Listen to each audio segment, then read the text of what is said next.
2 Grand Tours down, but one still remains in 2022. It's La Vuelta a España.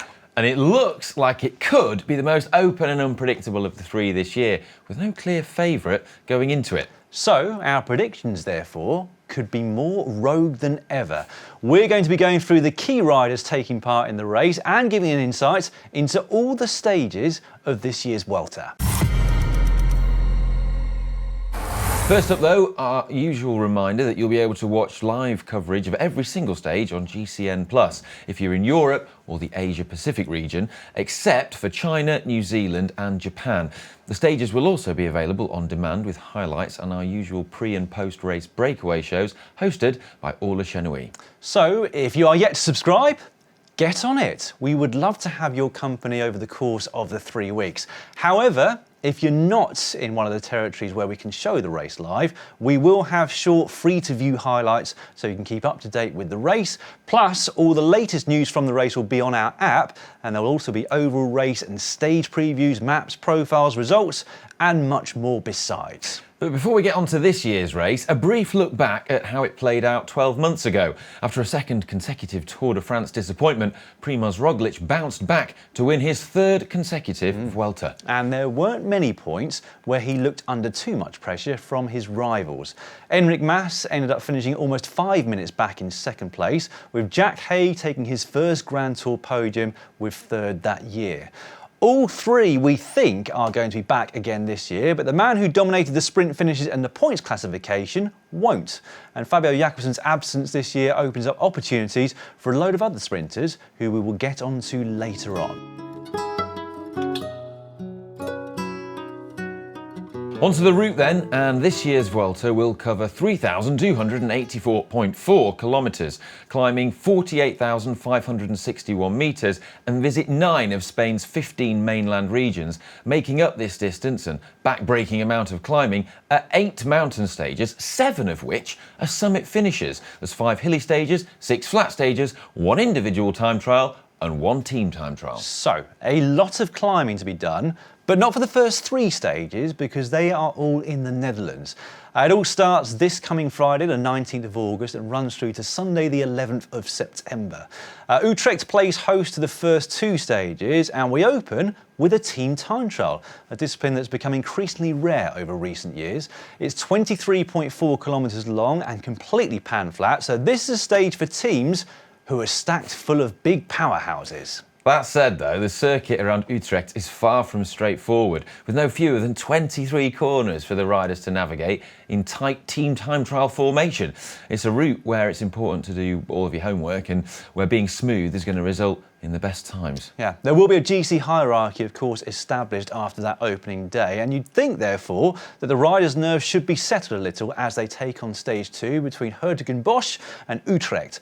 However, this is the Netherlands that we are talking about, with its notoriously tricky roads that are often very exposed to the wind. And whether the wind is a factor or not, this is going to be the first opportunity for the sprinters, who will then clash again on stage 3 as the peloton completes a loop around Breda.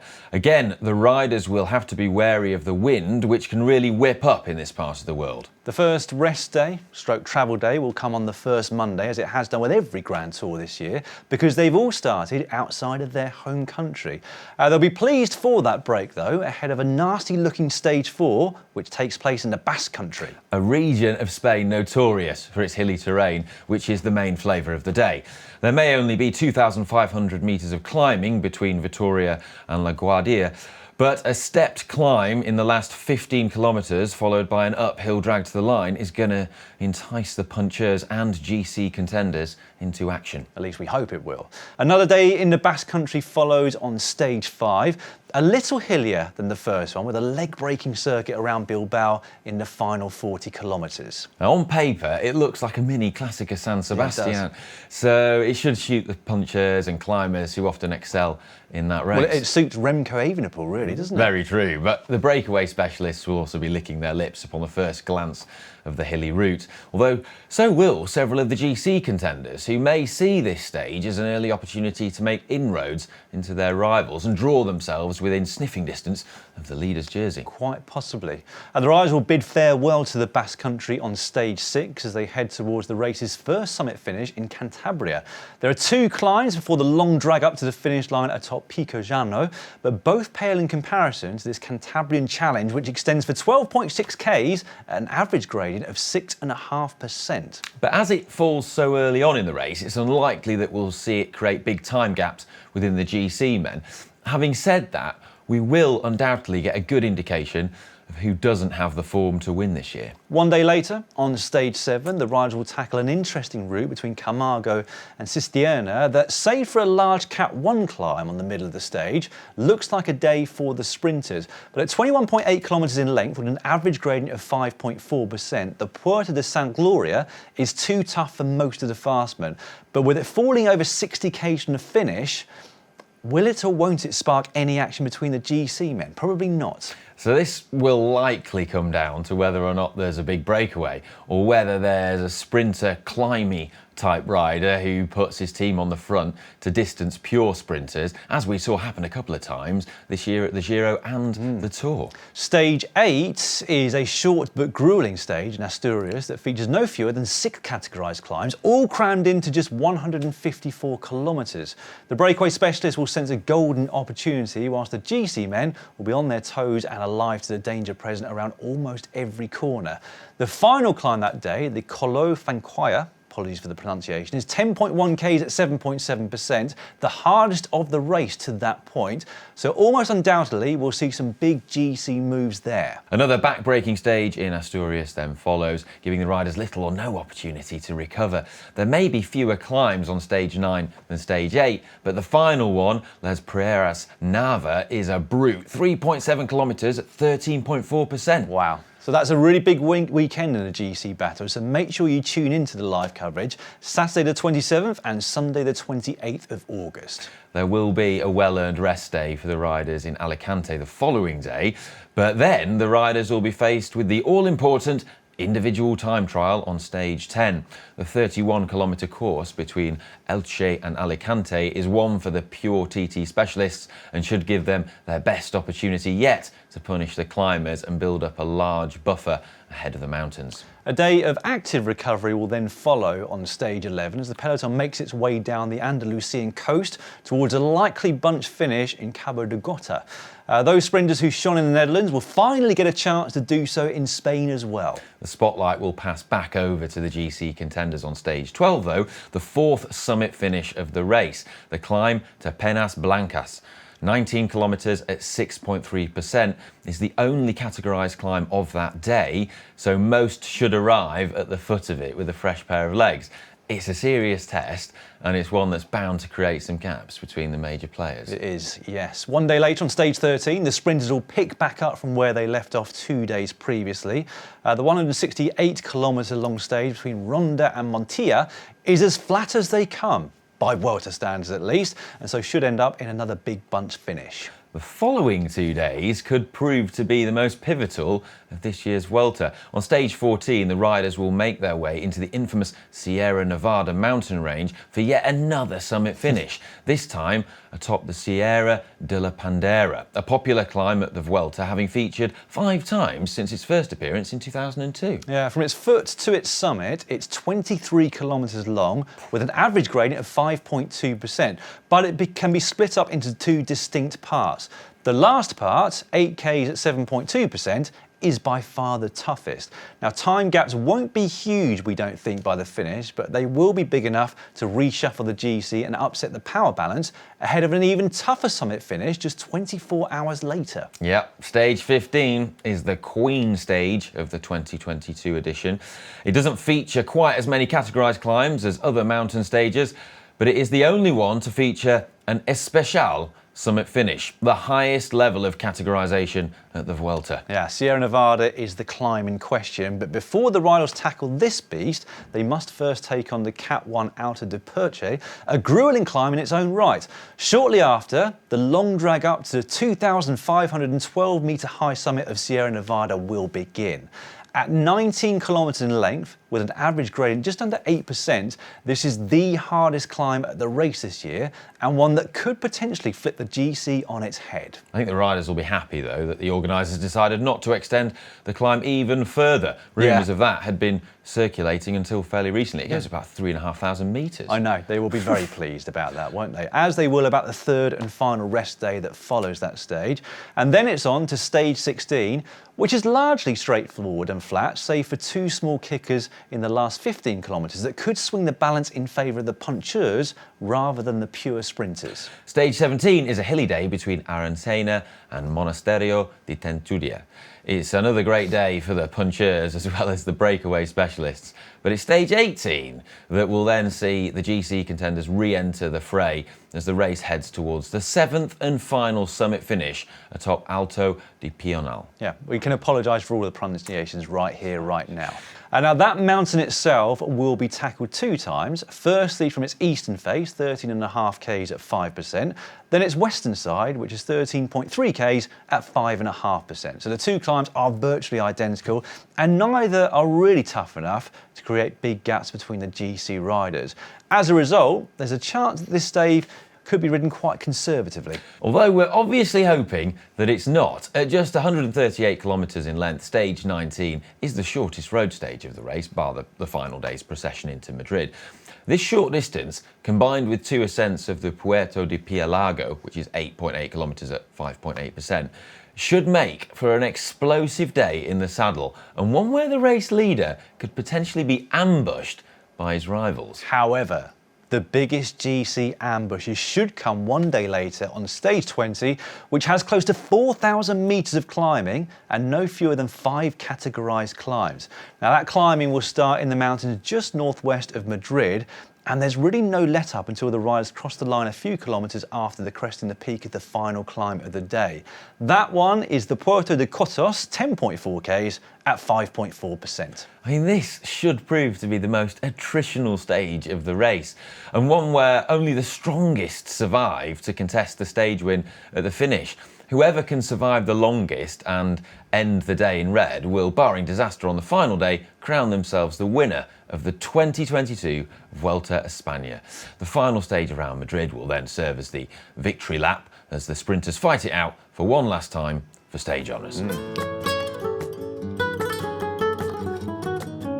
That is the route for this year's race. Who's going to win it? Well, I mean, in terms of the favourites, we're going to have to start with the winner of the last three editions, Primoz Roglic. Makes sense, doesn't of it? Jumbo-Visma. I mean, his participation was in doubt until just moments before we started recording this preview, due to his ongoing recovery from the injuries that ultimately forced him out of the Tour. Yes, should he win this year, he'll become the only rider to have ever won the race 4 times in succession and join Roberto Heras as the only other 4-time winner.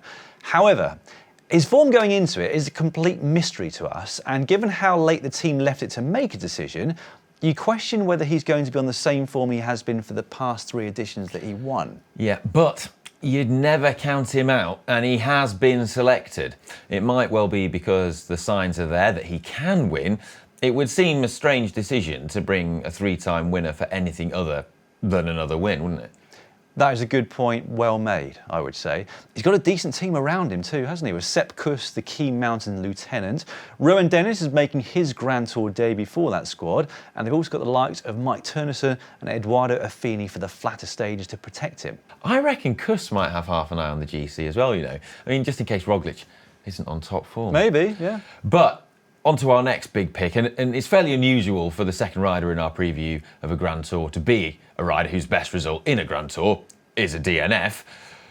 But our next pick is Remco Evenepoel. Wow. Yes, the fact that he was the bookies' favourite before Roglic was confirmed as riding is testament to the hype that surrounds the young Belgian. Hype that he's more than lived up to in one-day classics and the smaller stage races, but hype that he's yet to live up to in the biggest World Tour stage races and the Grand Tours. Well, this is his chance to live up to that hype and prove the doubters wrong.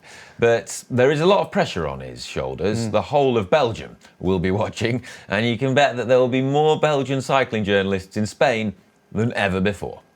I wouldn't be at all surprised if he won the race, but I'd equally be unsurprised if he completely cracked and finished rather anonymously, should I say, on the GC. I mean, on his day, like at the recent Classic of San Sebastian, he can be the best bike rider in the world. Incredibly impressive. But then at the likes of Tirreno Adriatico and then the Tour de Suisse this year, two of the biggest stage races outside of the Grand Tours, he just hasn't been able to stay with the best. No, I mean, well, judging by the squad that they're fielding at the race, Quick-Step believe in him. It looks very different to most Quick-Step lineups. They've got no sprinters, and instead they've brought their best climbers to help with Evenepoel's ambitions. You know, the likes of Masnada, Devenies, Vivaca and Seri for the climbs, along with world champion Alaphilippe if Evenepoel does take the lead of the race. You know, they definitely got the team to defend it. Yeah, very true. Right, having talked about Evenepoel, we should probably get on to the other riders who have already won this race before, and there are a few there this year. Firstly, Simon Yates, the last winner before Roglic basically declared himself the king of Spain. Now, despite two-stage wins, his Giro d'Italia was disappointing from a GC perspective, so rather than send him to the Tour, Team Bike Exchange decided to rest him and then allow him to build up towards the Vuelta. And that's probably because they're one of the teams in the thick of the much talked about relegation zone.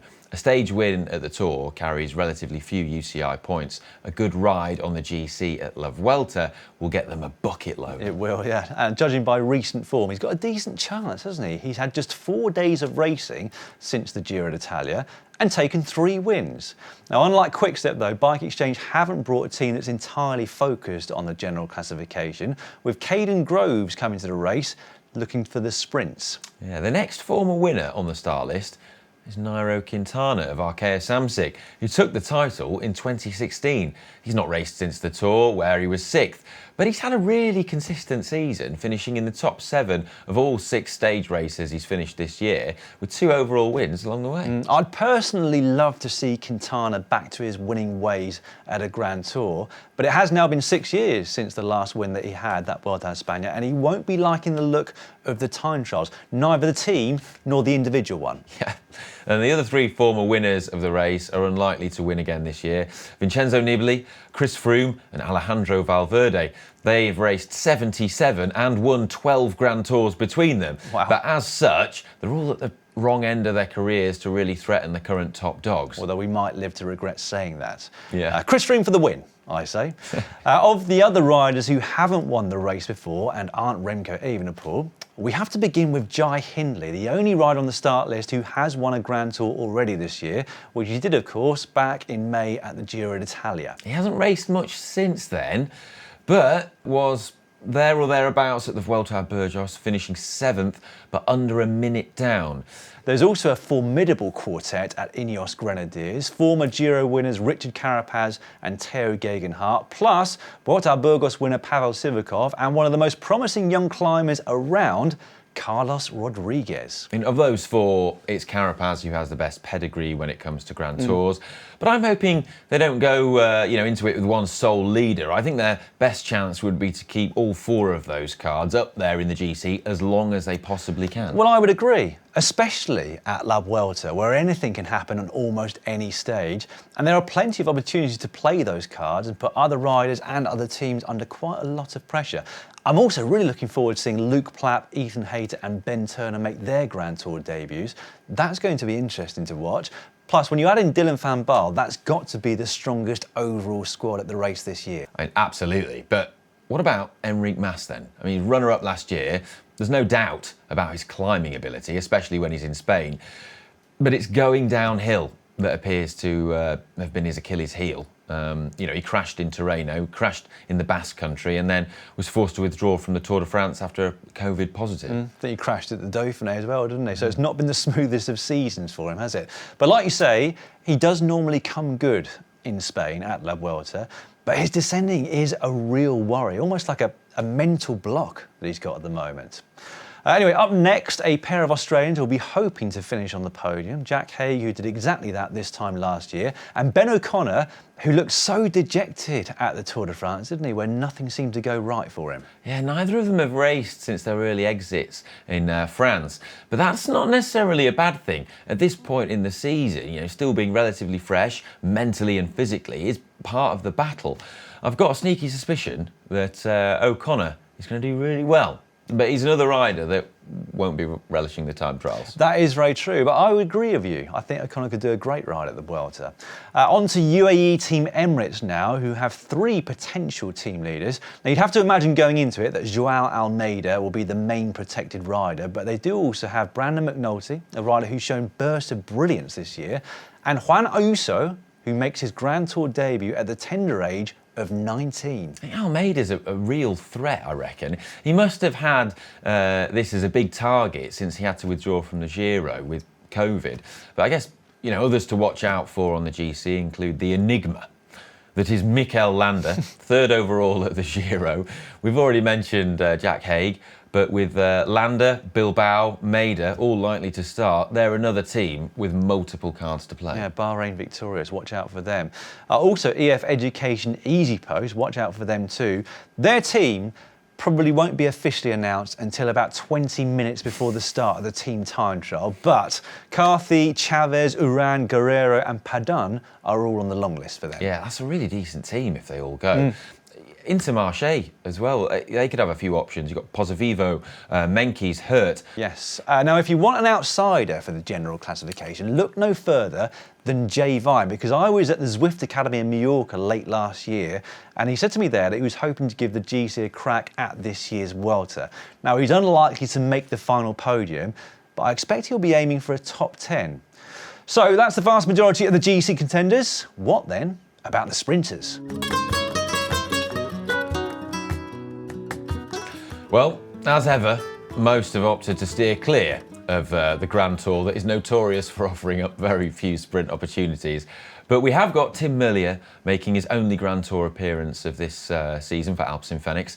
This will mark his 3rd start as a Grand Tour, and it's never taken him more than 3 stages to take a win. No, it's quite the record, that, isn't it? And if he wins here at La Vuelta, he'll have completed his collection of stage wins at all 3 Grand Tours. Sam Bennett will hope to save his season and get his career back on track at this race, but rather worryingly, his lead-out man at Bora Hansgrohe, Danny van Poppel, finished 1 place ahead of him at the recent European Championships, where of course they were on different teams. But I feel like a lot of Sam's performances are really about where he's at mentally. So if it all goes well on the first sprint stage, a few wins could potentially follow. Pascal Ackermann will have his opportunities at UAE Team Emirates. But with the team mainly focused on the GC, he's only got Milano to help him with positioning. Mads Pedersen, another guy to keep an eye on. He seems to be getting more and more involved in the big bunch sprints. And in the absence of many of the world's top sprinters, he's definitely going to fancy his chances. You'd say so, wouldn't you? I know we've already mentioned Caden Groves, but Brian Coquard, Nasser Bouhanni, Rudy Barbier, Itamar Einhorn, Jake Stewart and Gerben Thijssen will also be in the mix in the sprint. So despite what we just said a few moments ago, there are a decent number of sprinters here at the race. I think before we finish talking about riders who are ones to watch, some names to watch out for in breakaways. Thomas de Gent, Patrick Bevan, both big, strong riders who'll definitely be looking for their opportunities there. Who are we picking for the win? It's time for our notorious predictions, and I'll let you go first, Ollie. Carapaz. I think he's, after the Giro disappointment, I think he's gonna come out fighting. I'm pleased to see him on the start line at all, because in the press release announcing their team, Ineos Grenadiers confirmed basically that Carapaz is going to be leaving them at the end of this year. Rumours are he's going to EF Education Easy Post. And often you'll get teams decide to keep riders away from races when they've moved on teams at the end of the year. But I do wonder with that, and given such strength and depth across the board at that squad, whether he'll get sole team leadership. I don't think so. It's not been a problem for him in the past. Well, very true. Well, I'm going to go for, I still haven't decided yet, I'm going to go for Joao Almeida.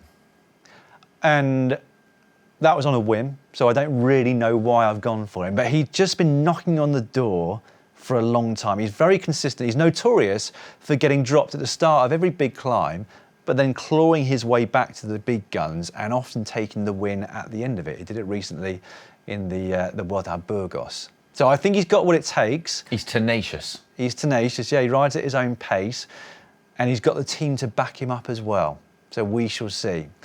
Right, let's hear from a few of our other GCN presenters to get their thoughts on the win at the Vuelta. I'm going to say Richard Carapaz, having lost out earlier in the year at the Giro, I think he's going to want to set the record straight at the Vuelta, a race which previously he's finished second at, and with his climbing prowess, I think he could do it.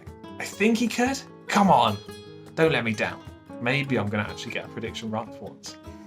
My favorite for Vuelta España is Primoz Roglic. Hi guys, it's prediction time again for the last 3 weeks stage race, and for the Vuelta España it's the suspect or the usual suspects, and I go for Primoz Roglic. After his crash at the Tour de France, he will win the Vuelta España. My favorite for GC is Richard Carapaz because Team Ineos want to win at least one Grid Tour this year. I am going to predict the winner of the Vuelta España from the top of the Col de Tourmalet, which seems quite a lucky place to be right now. I am going to go for Remco Evenepoel. I think it's make or break time for him, and I think he's going pretty well. I'm also going to take the opportunity to ask Dan Martin what he thinks in terms of Vuelta winners. Dan, who's going to win? Simon Yates. I'm going to go for Yates. I mean, he looks really good. He's obviously got a point to prove after the Giro. Yeah, I reckon he's got a good shot. He's got history in the race too. Servus, Richie from GCN of Deutsch here.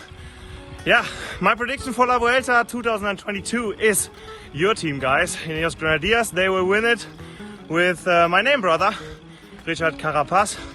And now I need to finish my own ride. Bye bye. Well, slightly more variety than the predictions for the Tour de France, where we had a much more clear favourite for the race, even though he didn't end up winning. As ever, though, we'd love to find out your predictions at home. Let us know in the comments below who you think is going to win, and if you're feeling confident, you've got a bit of time, give us your final podium predictions. That's all for our Vuelta España preview show for this year. If you can, please join us for our coverage on GCN+. Cheers all, and I will see you on Friday for Stage 1.